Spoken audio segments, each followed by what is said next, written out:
الرحمن علم القرآن خلق الإنسان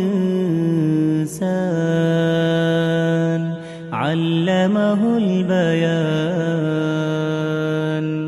الشمس والقمر بحسبان